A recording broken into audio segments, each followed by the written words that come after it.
दोस्तों 23 जुलाई 2025 की रामपुर का एक इलाका पड़ता है साहबाद, और दोस्तों वो 112 नंबर पर पुलिस को फोन कर देती है। और जैसे ही पुलिस को यहाँ पर सूचना मिल जाती है, पुलिस 5 मिनट बाद ही उस जगह पर पहुंच जाती है और उस महिला से यहाँ पर पूछा जाता है कि हम आपकी यहाँ पर क्या मदद कर सकते हैं। जैसे ही महिला से जानकारी ली जाती है तो महिला कहती है कि ऐसा लग रहा है कि आप लोग तो चोर हैं और मैं कैसे यकीन करूं कि आप लोग पुलिस वाले हो। अब जैसे ही पुलिस वाले होते हैं उनको बहुत अटपटा लगता है, बहुत अजीब यहाँ पर लगता है कि जो महिला की जो बात है उससे ऐसा लग रहा था कि वो बहुत ज्यादा घबराई हुई है, बहुत ज्यादा वो परेशान है। तभी पुलिस वाले कहते हैं कि मैडम आप बिल्कुल भी परेशान मत होइए, ये देखिए हमारे पास पूरी तरीके से गाड़ी है, जो कि इक्विपमेंट है वो भी रखे हुए हैं पुलिस वाले के, वो भी दिखाए जाते हैं। यानी कि काफी देर लगती है, मशक्कत करनी पड़ती है और आखिरकार उस महिला को यकीन आ जाता है कि ये वाकई उत्तर प्रदेश की पुलिस है। उसे यकीन आ जाता है और महिला कहती है कि आपको पता भी है कि चारों तरफ ड्रोन उड़ रहे हैं और मुझे यहाँ पर इतना डर लग रहा है कि मैं कहीं यहाँ पर इन्हें देखकर मर ना जाऊं, और इसीलिए मेरे घर के सामने यहाँ पर खड़े होकर पूरी रात ऐसे ही सायरन आप बजाते रहो ताकि कोई ड्रोन वाला मेरे ऊपर हमला ना कर सके, कोई हमारे घर में ना घुस सके। जैसे ही पुलिस वाले ये बात सुनते हैं और उसके बाद में उसको समझाकर शांत करते हैं कि मैडम ऐसी कोई बात यहाँ पर नहीं है, ये खामखा की अफवाह है और आप यहाँ पर अफवाहों पर बिल्कुल भी ध्यान ना दें। हालांकि उस महिला को समझाने में यहाँ पर वक्त लग जाता है, लेकिन जो पुलिस वाले होते हैं और उन पुलिस वालों की एक बड़ी आफत आई हुई है, और ये जो आफत है ये उत्तर प्रदेश पुलिस में, खास करके पश्चिम उत्तर प्रदेश में आफत यह है, चाहे वो मुरादाबाद हो, रामपुर हो, अमरोहा हो, बिजनौर हो, बरेली हो, मेरठ हो या फिर बुलंदशहर हो या फिर हापुड़ जिला हो, और जहां पर देखो वहीं पर ड्रोन की अफवाहें चल रही हैं। लोग अपने घरों से निकल रहे हैं लाठी डंडे चाकू तमंचे जो जिसके पास होता है, ताकि कोई उनके ऊपर हमला ना कर दे। अब आज की जो वीडियो इसी के माध्यम से आज ये बताने की कोशिश करता हूँ असली खेल इसके पीछे क्या चल रहा है। दोस्तों कैसे हैं आप लोग, मैं इमरान मलिक। दोस्तों आज की जो सच्ची घटना मैं सुनाने जा रहा हूं, दोस्तों ये सच्ची घटना शुरू होती है पड़ोसी मुल्क पाकिस्तान से। वहां का एक प्रांत पड़ता है और वो है पंजाब प्रांत, और पंजाब प्रांत के अंदर ही एक जिला पड़ता है और जिसका नाम है मुजफ्फरगढ़। दोस्तों मुजफ्फरगढ़ की अलीपुर तहसील का एक टाउन लगता है और उसका नाम है मडवारा। और मडवारा टाउन की एक बात है और यहाँ मैं आपको बताने वाला हूँ, ये बात है 10 अप्रैल 2024 की। ये बात बताई जा रही है क्योंकि 10 अप्रैल 2024 के अंदर पाकिस्तान, ये जो सऊदी अरब जो गल्फ कंट्री के अंदर ईद उल फित्र का त्योहार था, यानी कि ईद का त्योहार था। लेकिन ये जो मडवारा है, मडवारा टाउन में एक घर ऐसा था और उस घर का मालिक था सज्जाद खोकर, और जिसकी उम्र लगभग 42 साल के आसपास बताई जा रही थी। सज्जाद खोकर के घर कुछ नहीं बना था, उसके बच्चे थे और उनके बच्चों को भी कोई कपड़े नहीं पहनाए गए थे और घर के अंदर माहौल ऐसा था कि जैसा मातम हो। लेकिन आसपास के जितने भी घर थे उस घरों में खुशियां मनाई जा रही थी। अब बच्चे वहां पर उसके घर में इंतजार कर रहे थे कि पापा नए कपड़े लेकर आएंगे, पहनेंगे। जो ईद का जो दिन होता है वो निकल जाता है, लेकिन जो पति और पत्नी के बीच में इस बात को लेकर यहाँ पर कहासुनी हो जाती है, ऐसा बताया जा रहा है। जो पत्नी होती है इसका नाम कौसर होता है और कौसर अपने पति सज्जाद खोकर से लगातार बातें कर रही थी, कह रही थी कि इतने बच्चों के भरण पोषण के तुम यहाँ पर कर नहीं सकते थे तो तुमने पैदा करने की क्या जरूरत थी। काफी कहासुनी हो जाती है और वो रात तो किसी तरीके से कट जाती है यहाँ पर। लेकिन जैसे ही उसके बाद में बताया जाता है, दिन निकलता है और बच्चे बिलबिलाने लगते हैं, रोने लगते हैं और याद करते हैं और बताते हैं कि पड़ोस में तो सबने नए कपड़े पहने हैं और हमें किसी ने भी नए कपड़े लाकर नहीं दिए। अब इसी बात को लेकर बाप को यहाँ पर इतना गुस्सा आ जाता है और ये जो तारीख है यह 11 अप्रैल 2025 की सुबह की ये बात है। करीब बताया जाता है 8:30 के आसपास का वक्त था और इसी बीच में सज्जाद खोकर अपने घर से कुल्हाड़ी उठाता है। कुल्हाड़ी उठाने के बाद लेकिन वो मजदूरी पर उस दिन नहीं गया और सबसे पहले उसने अपनी पत्नी, जिसकी उम्र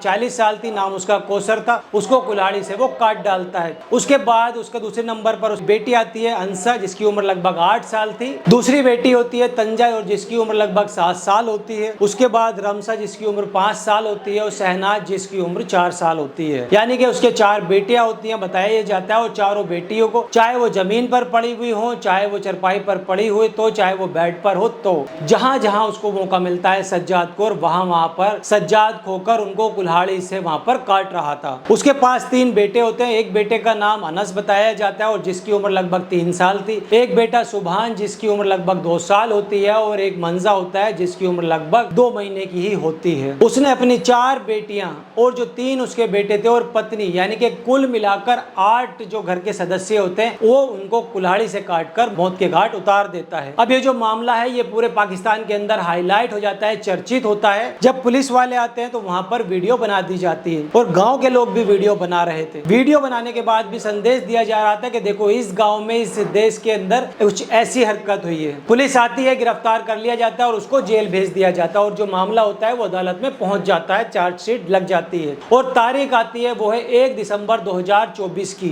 मुजफ्फरगढ़ की जो अदालत है ये बताया जाता है और जिसका नाम होता है सज्जाद खोकर, इसको 8 बार फांसी की सजा सुना दी जाती है। आखिर में जज साहब यहाँ पर एक बयान देते हैं कि इसको पहली बार फांसी हो जाए तो इसको उतारा जाए, उसकी लाश को दोबारा उसको फांसी दी जाए और ऐसे करके उसको 8 बार फांसी दी जाए। यानी कि इसने 8 कत्ल किए हैं तो इसको 8 बार फांसी दे दी जाए, भले ही ये पहली बार में मर जाए। उसके बाद जितनी भी फांसी होती है उसी तरीके से दे दिया जाए और जज साहब को भी यहाँ पर गुस्सा आता है। अब जो लोग होते हैं इस बात पर अच्छी प्रतिक्रिया देते हैं कि जज साहब ने अच्छा फैसला सुनाया है। हालांकि जो तारीख होती है वो तय नहीं हो पाती है कि आखिरकार सज्जाद खोकर को कब फांसी यहाँ पर दे दी जाएगी। लेकिन ये जो वीडियो बनी थी ये वीडियो सोशल मीडिया पर अब पूरी तरीके से तैरने लगती है जगह जगह पर और इसके तैरने का जो नंबर आता है वो आता है उत्तर प्रदेश के जिला मुरादाबाद का एक गांव पड़ता है मंसूरपुर और एक नगला पड़ता है और यहाँ से पहली बार इस गांव के नाम पर ये है भी यहाँ पर या नहीं भी है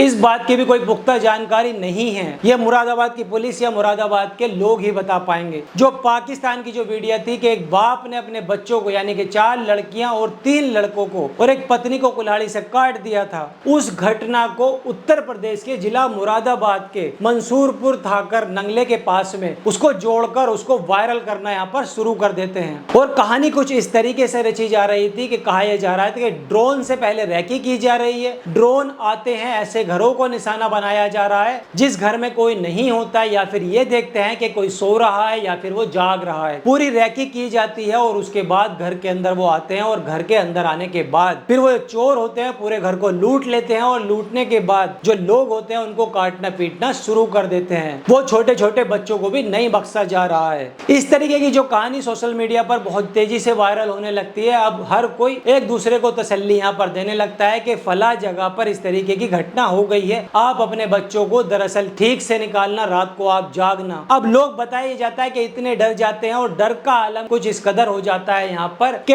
आप इसी बात से यहाँ पर अंदाजा लगा सकते हैं कि उत्तर प्रदेश के जिला अमरोहा के अंदर ये खबर है 12 जुलाई से लेकर 18 जुलाई तक लगभग 202 कॉल सिर्फ 112 को इसलिए कर दी जाती है कि हमने अभी अभी अपने घर की जो छत है उस पर ड्रोन उड़ता हुआ देखा था। यानी कि 202 कॉल 12 तारीख से लेकर 18 तारीख तक। अब सहज ही आप अंदाजा लगा सकते हैं कि संभल हो, मुरादाबाद हो, चंदौसी हो, रामपुर हो, अमरोहा हो, इन जगहों पर सबसे ज्यादा कॉल की गई, सबसे ज्यादा अफवाहें फैलाई गई और यहाँ के लोगों ने तमाम सोशल मीडिया के जो पन्ने थे तमाम वहां पर भरना शुरू कर दिया कि हमने यहाँ पर ड्रोन देखा है। अब लोग रातों को निकल रहे हो, बच्चे हो, महिलाओं हो, बूढ़े हो, जैसे ही जिसकी हालत थी वो अपने घर के सामने चरपाई डालकर पूरी तरीके से, खासकर ग्रामीण क्षेत्र की जो हालत है वो ज्यादा खराब हो जाती है। अब ये बात अफवाह फैलते फैलते शहर तक पहुंच जाती है और लोग अपने घरों से जागने लगते हैं और देख रहे थे कि उनके ऊपर हमला ना हो जाए। अब वो इस तरीके का काम करना शुरू कर देते हैं, लेकिन इस जागने का क्या नतीजा यहाँ पर निकल कर आया था किसी ने यहाँ पर सोचा नहीं था। और ये तारीख है 25 जुलाई 2025 की रात। अब पानीपत से 6 लोग कार में बैठकर अपने घर के लिए निकल कर आते हैं और इनका जो जिला था वो था जिला संभल के असमोली थाना क्षेत्र का मिलकपुर नवादा। जैसे ही NH 24 पर जाते हैं, रास्ता भटक जाते हैं, इनको जो है कट लेना था असमोली के लिए, कट ये यहाँ पर ले नहीं पाते, कट वहां पर यूटर्न आगे था। जब करीब ये 4-5-6 किलोमीटर आगे पहुंच जाते हैं तो दूसरे थाना क्षेत्र में ये पहुंच जाते हैं और वहां पर फतेही खान से गांव लगता है और वहां पर जाने के बाद किसी व्यक्ति से ये पूछते हैं, देर रात की ये बात बताई जा रही है कि हम लोगों को मिलक नवादा जाना है जो कि थाना असमोली के अंदर लगता है। उनसे पूछा जाता है कि कहां से आप आ रहे हैं, उन्होंने बताते हैं कि हम पानीपत से आ रहे हैं। उनसे पूछा जाता है कि पानीपत तक आते हो तो यहाँ कहां तक जा रहे हो। जब गांव वाले यहाँ पर सवाल जवाब करते हैं तो ये जो ड्रोन वाले लोग हैं और इसके बाद दोस्तों क्या होना था कि उन लोगों को पीटना शुरू कर देते हैं। दोस्तों 4 लड़के तो किसी तरकीब से जान बचाकर वहां से भाग जाते हैं, लेकिन 2 लड़के फंस जाते हैं। एक लड़के का नाम अंकित बताया जा रहा है और दूसरे का नाम तहजीबुल हक। तहजीबुल हक और अंकित को कुछ इस तरह मारा जाता है, इस तरीके से गांव वाले उन लोगों को पीटते हैं कि इन लोगों को मार मार कर आईसीयू में भर्ती कराना पड़ जाता है। अब जब तक पुलिस आती है तब तक उनकी जो हालत थी वो बहुत ज्यादा बिगड़ चुकी थी। अब ऐसे ही एक और घटना निकल कर आती है, वो है 25 जुलाई 2025 की अमरोहा के अंदर की। अमरोहा में एक जगह लगती है बछराइयों और वहीं पर एक गांव है नसीरपुर। अब नसीरपुर के अंदर आम के बाग के लोग रखवाली कर रहे थे और ये फिलहाल आमों का सीजन अभी चल रहा है। ठेकेदार होते हैं मोहम्मद उमर, उसका भाई होता है इस्लाम यानी कि इस्लाम का बेटा जुमा, और एक उनका सहयोगी होता है डालचंद, और एक और व्यक्ति यहाँ पर बताया जा रहा है जिसका नाम सलीम होता है। पास के ही गांव में कुछ लोग खबर देते हैं कि जो आम का बाग है उस आम के बाग के अंदर चोर हैं, उनके पास ड्रोन है और जितने जल्दी हो सके चलो। अब गांव के लोग वहां पर इकट्ठा हो जाते हैं और इकट्ठा होने के बाद में वहां पर पहुंच जाते हैं। प्रधान अपनी पूरी टोली को लेकर वहां पर पहुंच जाता है, यानी कि जितेंद्र सिंह पूर्व प्रधान। इस तरीके से लगभग 60 आदमी बताए जाते हैं जो पहुंच जाते हैं, जिनके पास हथियार थे, लाठी डंडे, और वो आम के बाग में पहुंचने के बाद जो लोग वहां पर बैठे थे उनको बहुत बुरी तरीके से वो पीट देते हैं। और तभी कोई किसी को फोन कर देता है कि आप यहाँ पर आ जाइए, नहीं तो ये जो पब्लिक है वो इन लोगों को मार डालेगी चोर समझने के बाद। पुलिस यहाँ पर आती है, इन लोगों को वहां पर जान बचाकर उनको लेकर जाती है, लेकिन दालचंद की तहरीर के आधार पर नामजद लोग थे, 60 अलग अलग लोगों के खिलाफ में यहाँ पर FIR दर्ज कर ली जाती है और पुलिस उनकी जो गिरफ्तारी होती है उनके लिए लगातार दबिश डाल रही थी।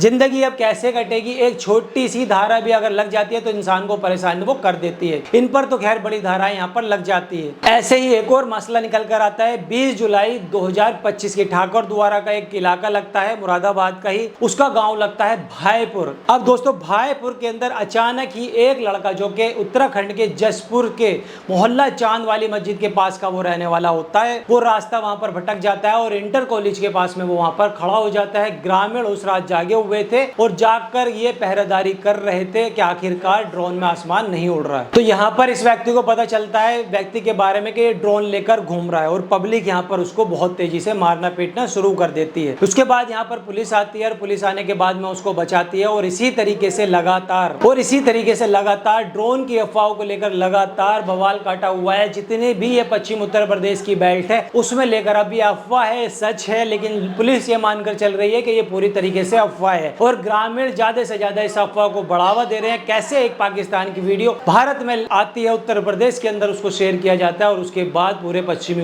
उत्तर प्रदेश में बवाल मच जाता है। तो दोस्तों फिलहाल इस खबर में इतना ही। आपकी इस पर क्या राय है कि ड्रोन को लेकर जो लगातार अफवाहें उड़ाई जा रही हैं, क्या पुलिस को उनके ऊपर कार्रवाई करनी चाहिए ताकि ऐसी जो अफवाहें हैं ये पूरी तरीके से बंद हो जाए, जो लोग डरे सहमे अपने घर में हैं उन लोगों को भी कहीं हद तक राहत मिल जाए। तो फिलहाल इस खबर में इतना ही। आपकी इस पर क्या राय है आप हमें कमेंट करके बताइए। वीडियो कैसी लगी वीडियो को लाइक कीजिए, चैनल अगर अभी तक सब्सक्राइब नहीं किया है तो चैनल को जरूर सब्सक्राइब कीजिए। तब तक अगली वीडियो में मिलता हूँ। जय हिंद।